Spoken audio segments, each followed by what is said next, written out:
Britain மற்றும் Italy விஜயத்தை வெற்றிகரமாக நிறைவு செய்த ஜனாதிபதி நாடு திரும்பினார். 15வது ஆசிய கனிஷ்ட மெய்வல்லுநர் போட்டிகள் இலங்கையில் ஆரம்பம். தற்போதைய அரசாங்கத்தை எந்தவொரு கட்சியாலோ சக்தியினாலோ அசைக்க முடியாதென அமைச்சர் விமல் சோலுரை. இலங்கையின் நிரந்தர அபிவிருத்தி செயற்திட்டங்கள் தொடர்பாக சர்வதேச பூகோளவியல் மாநாட்டில் 4 பக்க அறிக்கை. மாணவர்களின் நலன் கருதி ஓய்வு பெற்ற கல்வித்துறை நிபுணர்களின் சேவையை பெற்றுக்கொள்ள அரசாங்கம் திட்டம். ஆப்கானிஸ்தானில் பிரான்ஸ் படையினர் மீது தாலிபான்கள் தற்கொலை தாக்குதல், 4 பேர் மரணம்.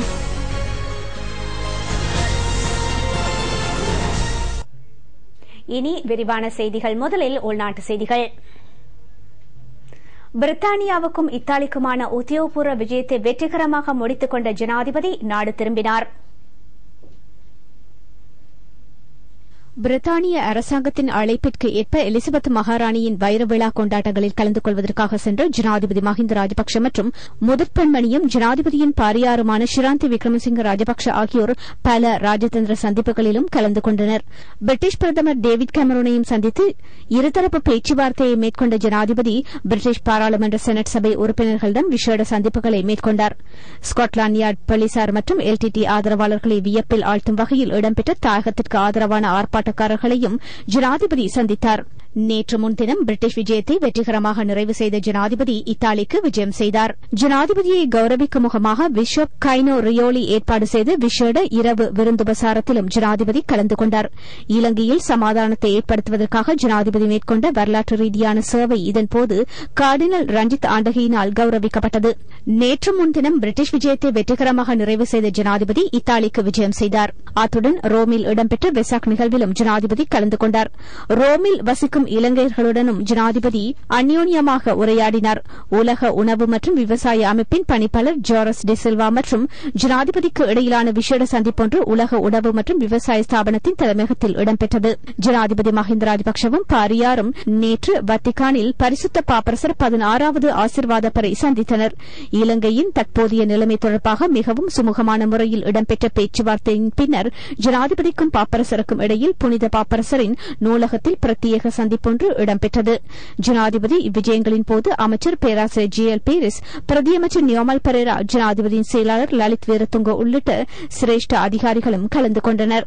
ஜனாதிபதி மஹிந்த ராஜபக்ஷ தலைமையிலான இலங்கை குழுவினர் இன்று அதிகாலை பிரிட்டன் மற்றும் இத்தாலி விஜயத்தை வெற்றிகரமாக நிறைவு செய்து தாயகம் திரும்பினர். வரலாற்றில் அதிக நாடுகள் பங்கு கொள்ளும் 15வது ஆசிய கனிஷ்ட மெய்வல்லுநர் போட்டிகள் இன்று கொழும்பு சுகததாச விளையாட்டரங்கில் கோலாகலமாக ஆரம்பமாகியது. 2 வருடங்களுக்கு ஒருமுறை ஆசிய கனிஷ்ட மெய்வல்லுநர் விழா 20 வயதுக்குட்பட்ட வீர வீராங்கனைகளின் திறமைகளை வெளிக்கொணர்வதற்காக நடத்தப்படுகின்றது. 34 நாடுகளைச் சேர்ந்த 650 வீர வீராங்கனைகள் இதில் பங்கேற்கின்றனர். இலங்கை சார்பாக 104 வீர வீராங்கனைகள் பங்கு பெற்றுகின்றனர்.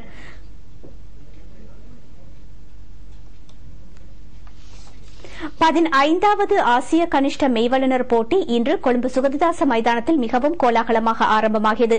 இது தொடர்பான தகவல்களை எமது பிரதிநிதி இர்ஃபான் முகமது தருகின்றார்.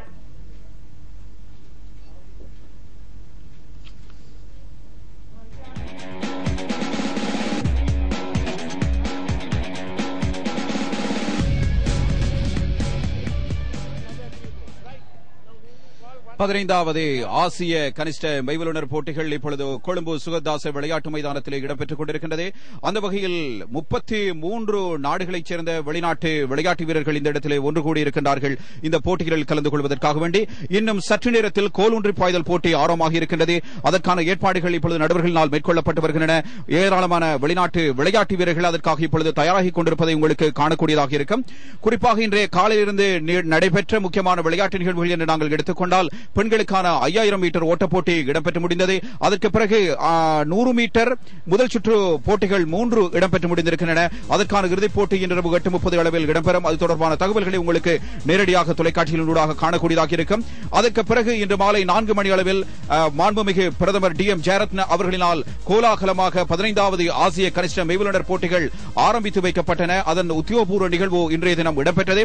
குறிப்பாக இதன் பொழுது பாடசாலை மாணவர்களின் கலை நிகழ்ச்சிகள் இடம்பெற்றதோடு அதோடு பல்வேறு கலை கலாச்சார அம்சங்களும் இந்த இடத்திலே அரங்கேறியிருந்தமை உங்களுக்கு காணக்கூடியதாக இருக்கும். ஏராளமான பார்வையாளர்கள் இங்கே ஒன்று கூடியிருக்கின்றார்கள். கொழும்பு சுகதாச விளையாட்டு மைதானத்தை சுற்றி அதற்கு வெளியிலும் ஏராளமான பார்வையாளர்கள் ஒன்று கூடியிருக்கின்றார்கள். இலங்கையினை பொறுத்தவரையில் 2006ஆம் ஆண்டுக்கு பிறகு நடைபெறுகின்ற மிகப்பெரிய சர்வதேச விளையாட்டு விழாவாக இந்த விளையாட்டு விழாவினை எங்களுக்கு எடுத்துக் கொள்ளலாம். 2006ஆம் ஆண்டு தெற்காசிய விளையாட்டுப் போட்டிகளுக்கு பிறகு நடைபெறுகின்ற 15வது ஆசிய கனிஷ்ட மெய்வல்லுநர் போட்டியானது இலங்கையில் நடைபெறுவது முதல் முறை. அதே நேரம் இவ்வளவு அதிகமான நாடுகள் கலந்து கொள்வதும் முதல் முறையாக அமையப்பட்டிருக்கின்றது. இலங்கைக்கு கிடைத்த ஒரு மிகப்பெரிய வரப்பிரசாதமாக இது அமைந்திருக்கின்றது. அதே போன்று இலங்கை வீர வீராங்கனைகளுக்கும் தங்களது களத்திலிருந்தே தங்களது திறமைகளை நிரூபிப்பதற்கான மிகப்பெரிய ஒரு சந்தர்ப்பமும் இந்த இடத்தில் அமைகின்றது. கொழும்பு சுகதாச விளையாட்டு மைதானத்தில் சகல ஏற்பாடுகளும் பூர்த்தி செய்யப்பட்டுள்ள நிலையில் இப்பொழுது காலையிலிருந்து இடம்பெற்ற போட்டிகளுக்கு அடுத்தபடியாக இன்று மாலை நேரத்தில் ஓட்டப் போட்டிகள் உள்ளிட்ட இன்னும் சில முக்கியமான போட்டிகள் இடம்பெற இருக்கின்றன. ஈரானைச் சேர்ந்த வீரர்கள், அதே நேரம் தாய்பேயைச் சேர்ந்த வீரர்கள் உள்ளிட்ட பல்வேறுபட்ட சாதனைகள் படைத்த வீரர்கள் இந்த இடத்திலே ஒன்று கூடியிருக்கின்றார்கள். இன்னும் சற்று நேரத்தில் எங்களுக்கு அது தொடர்பான மேலதிக தகவல்களை உங்களுக்கு வழங்கக்கூடியதாக இருக்கும்.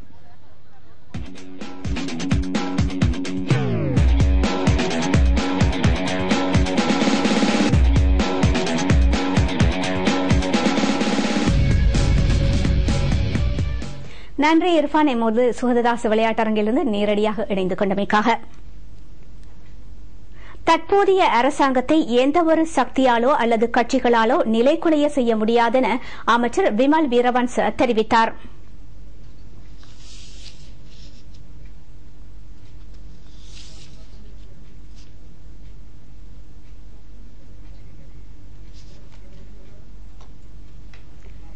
நிரந்தர அபிவிருத்திக்கு இலங்கை மேற்கொண்டுள்ள செயல் திட்டங்கள் தொடர்பாக சர்வதேச பூகோள மாநாட்டில் 4 அறிக்கைகள் சமர்ப்பிக்கப்பட உள்ளன.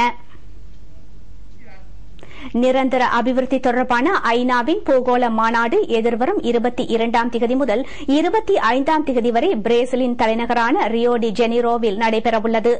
இம்மாநாட்டில் பங்கு பெற்றுவதற்காக 4 துறைகளை உள்ளடக்கிய அறிக்கைகள் தயாரிக்கப்படுகின்றன. இளைஞர் சமூகம், சுற்றாமல் ஆர்வலர்கள் மற்றும் அரசு சார்பற்ற அமைப்புகளின் பங்களிப்புடன் இவ்வறிக்கைகள் சமர்ப்பிக்கப்பட உள்ளன. இது தொடர்பான விசேட பேச்சுவார்த்தையொன்று அமைச்சர் அனுர பிரதர்ஷன யாப்பா தலைமையில் கொழும்பில் இடம்பெற்றது. சுற்றாடல் பாதுகாப்பிற்காக மேற்கொள்ளப்பட்டுள்ள கொள்கை திட்டங்களை இவ்வறிக்கையில் உள்வாங்குமாறு அமைச்சர் யாப்பா இச்சந்திப்பின் போது ஆலோசனை வழங்கினார். இச்சந்திப்பில் தேசிய இளைஞர் சேவை மன்ற தலைவர் லலித் பெரேரா, இளைஞர் மற்றும் திறன் அபிவிருத்தி அமைச்சின் செயலாளர் PUD பஸ்நாயக்க உள்ளிட்ட பலரும் கலந்து கொண்டனர். தற்போதைய அரசாங்கத்தை எந்தவொரு சக்தியாலோ அல்லது கட்சிகளாலோ நிலைக்குலைய செய்ய முடியாதென அமைச்சர் விமல் வீரவன்ச தெரிவித்தார். திருமலை மாவட்டத்தின் கந்தலாய் ஜெயந்திபுர ஜனசபன ராணுவ வீர கிராம நிர்மாண பணிகளை ஆரம்பித்து வைத்து உரையாற்றும் போதே அமைச்சர் விமல் வீரவன்ச இவ்வாறு தெரிவித்தார்.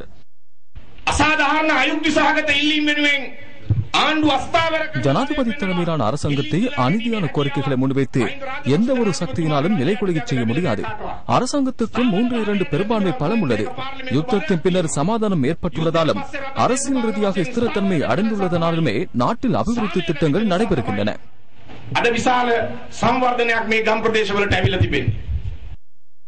இத்திட்டத்துக்காக தேசிய வீடமைப்பு அதிகார சபை 60 லட்சம் ரூபாவை செலவிட உள்ளது. 30 வீடுகள் இங்கு நிர்மாணிக்கப்பட உள்ளன. வீட்டுத் திட்ட தயாரிப்பு, தொழில்நுட்ப உதவி உள்ளிட்ட அனைத்து வசதிகளையும் வீடமைப்பு அதிகார சபை இலவசமாக வழங்குகின்றது. வீடுகளை நிர்மாணிப்பதற்காக காணியற்ற 30 குடும்பங்களுக்கு தலா 20 பேச்சு வீதம் கந்தலாய் பிரதேச செயலகம் காணிகளை வழங்கியுள்ளது. 6 வருடங்களில் இத்திட்டம் பூர்த்தியாக்கப்பட உள்ளது.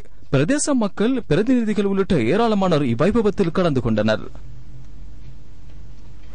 மாணவர்களுக்கு இலவச கல்வியை வழங்குவதற்காக ஆசிரியர்களை கொண்ட குழு ஒன்றினை அமைப்பதற்கு தீர்மானிக்கப்பட்டுள்ளது. எதிர்கால மாணவ சந்ததிக்கு நல்வழி காட்டுவதற்கு விரும்பும் ஓய்வு பெற்ற ஆசிரியர்கள் இப்பணியில் இணைந்து கொள்ளலாம். அமைச்சர் பந்தல குணவர்தன கொழும்பு ஆனந்த கல்லூரியில் நடைபெற்ற வைபவம் ஒன்றிலேயே இவ்வாறு தெரிவித்தார்.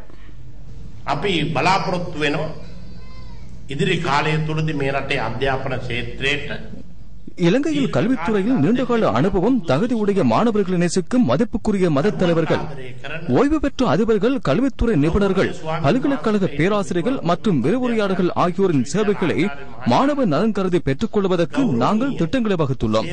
இவர்களுக்கு பாடசாலைகளில் சேவையாற்றுவதற்கு நாங்கள் வாய்ப்பளிக்க தீர்மானித்துள்ளோம். கொடுப்படவு வழங்கப்படாமல் சேவை மனப்பான்மை அடிப்படையிலேயே இவர்களின் சேவையை பெற்றுக் கொள்வதற்கு தீர்மானிக்கப்பட்டுள்ளது. இதுபோன்ற குழாம் ஒன்றை உருவாக்க உள்ளோம். එවැනි සංචිතයක් ඇති කිරීම සඳහා අපි වැඩ පිළිවෙලක් සකස් කරන බව සඳහන් කරමින් 2600வது சம்பத் தத்துவ ஜெயந்தி நிறைவு தின நிறைவு நாள் நிகழ்வு கொழும்பு ஆனந்த கல்லூரியில் இடம்பெற்றது. பிரிவினக்களில் கல்வி பயிலும் மகசங்கத்தினருக்கு சிங்கள மற்றும் ஆங்கில அகராதிகளும் இந்நிகழ்வில் வழங்கப்பட்டன. பாடசாலை அதிபர் MMP தர்மசேன மற்றும் ஏராளமான மகசங்கத்தினரும் இந்நிகழ்வில் கலந்து கொண்டனர்.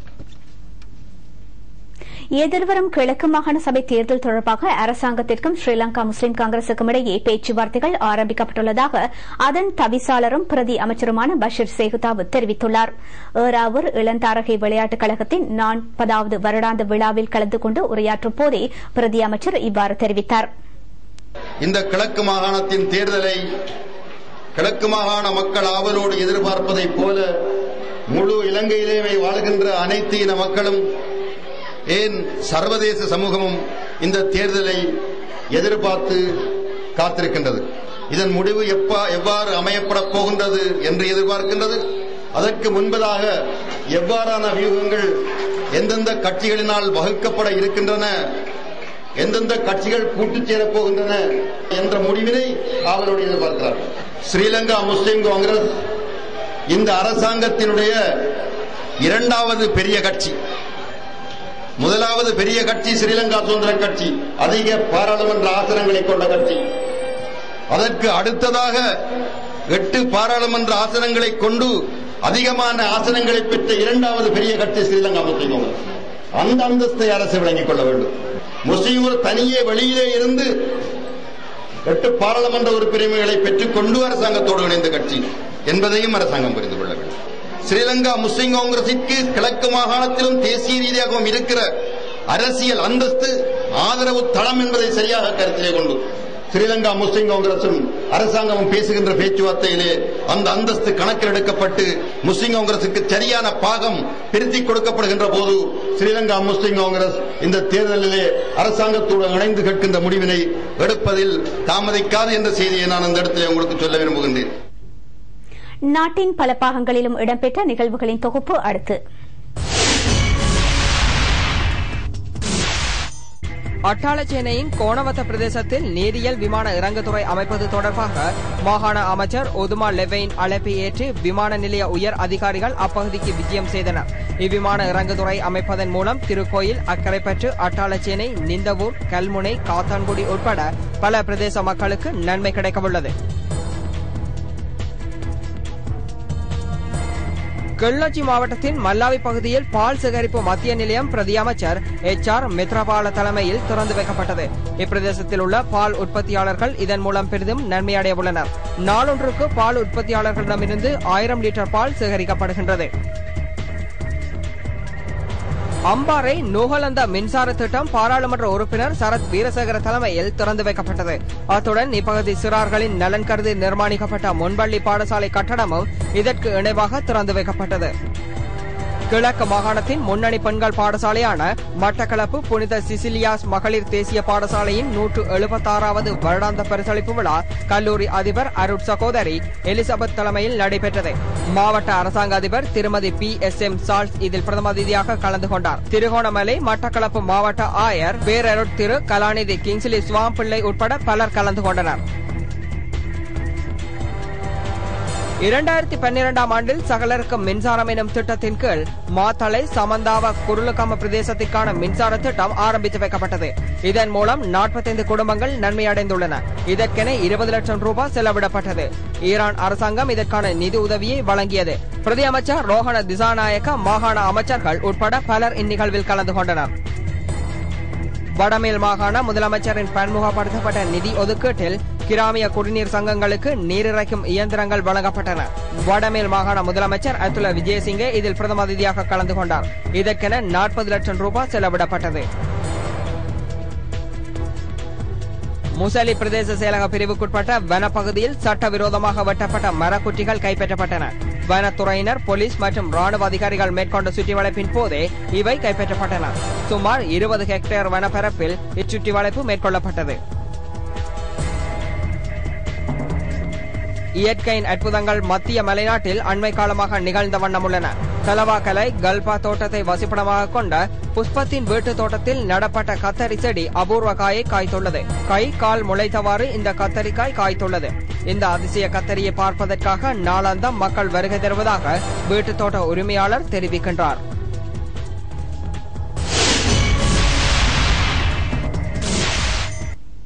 அடுத்து குடாநாட்டு செய்திகள்.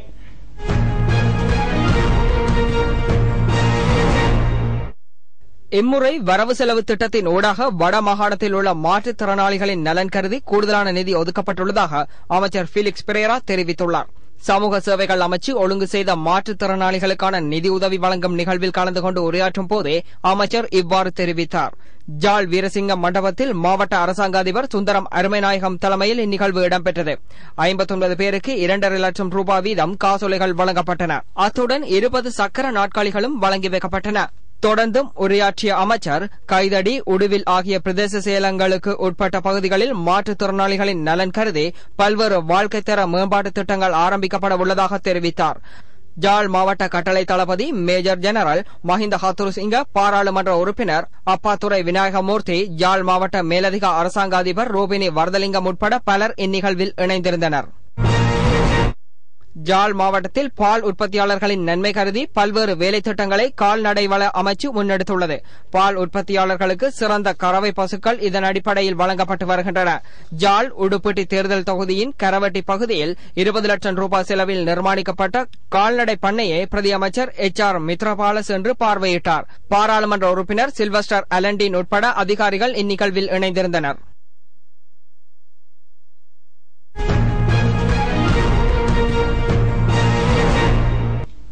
இரண்டரை வயதுடைய குழந்தை ஒன்றின் முகத்தில் தீயினால் சூடு வைத்த இளைஞர் ஒருவர் கிராந்தரக்கோட்டை போலீசாரால் கைது செய்யப்பட்டுள்ளார். கடந்த பொசன்போய தினத்தன்று இக்குழந்தையின் தாய் தனது குழந்தையுடன் அயல் வீட்டுக்கு உறங்க சென்ற போதே இச்சம்பவம் இடம்பெற்றுள்ளது. அவ்வீட்டில் வசித்த 16 வயது இளைஞர் ஒருவர் இந்த குரூர செயலை புரிந்துள்ளார். குழந்தையின் முகத்தில் காணப்பட்ட தீக்காயங்களை அவதானித்த அக்குழந்தையின் பாட்டி இது தொடர்பாக போலீசாரிடம் முறையிட்டுள்ளார். கிராந்தரக்கோட்டை வைத்தியசாலையில் அனுமதிக்கப்பட்ட குறித்த குழந்தை பின்னர் மகியங்கனை வைத்தியசாலைக்கு மாற்றப்பட்டுள்ளது. இச்சம்பவத்துடன் தொடர்புடைய சந்தேக நபர் கைது செய்யப்பட்டுள்ளதாக கிராந்தரக்கோட்டை போலீஸ் பொறுப்பதிகாரி மொஹான் சில்வா தெரிவித்தார். தொடர்பான வெளிநாட்டு செய்திகள்.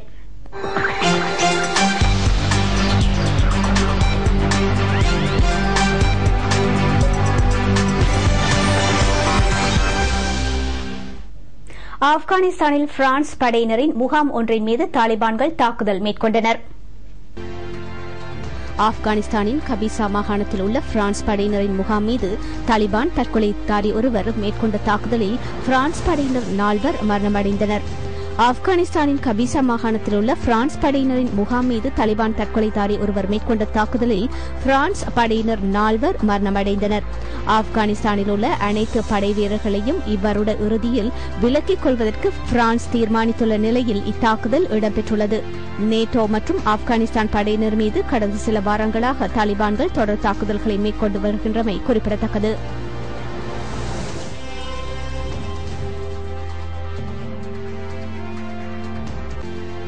ஈரானின் அணுசெயல் திட்டம் தொடர்பாக ஆஸ்திரியாவில் இடம்பெற்ற பேச்சுவார்த்தை எவ்வித இணக்கப்பாடும் எட்டப்படாமல் முடிவடைந்தது. சர்வதேச அணுசக்தி அதிகார சபை பிரதிநிதிகள் மற்றும் ஈரான் பிரதிநிதிகளுக்கு இடையில் ஆஸ்திரியாவின் தலைநகரான வியன்னாவில் பேச்சுவார்த்தை இடம்பெற்றது. ஈரானின் அணு உலைகளுக்கு சர்வதேச அணுசக்தி அதிகார சபையின் பிரதிநிதிகள் பிரவேசிப்பது தொடர்பாக இப்பேச்சுவார்த்தையின் போது ஆராயப்பட்டது. இங்கிலாந்து, அமெரிக்கா, சீனா, பிரான்ஸ், ஜெர்மனி ஆகிய நாடுகள் ஈரானுடன் 10 நாட்களுக்கு பேச்சுவார்த்தை நடத்துவது தொடர்பாகவும் இதன்போது இணக்கம் காணப்பட்டது. இப்பேச்சுவார்த்தை ரஷ்யாவில் இடம்பெறவுள்ளது.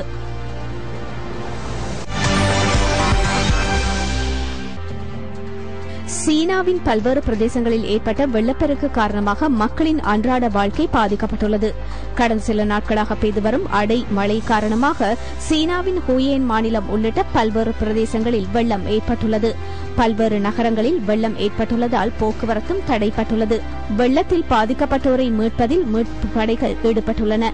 இவ்வெள்ளம் காரணமாக சீனாவின் பல பகுதிகளில் மின்சாரம் மற்றும் தொலைத்தொடர்பு கட்டமைப்புகளும் பாதிக்கப்பட்டுள்ளன.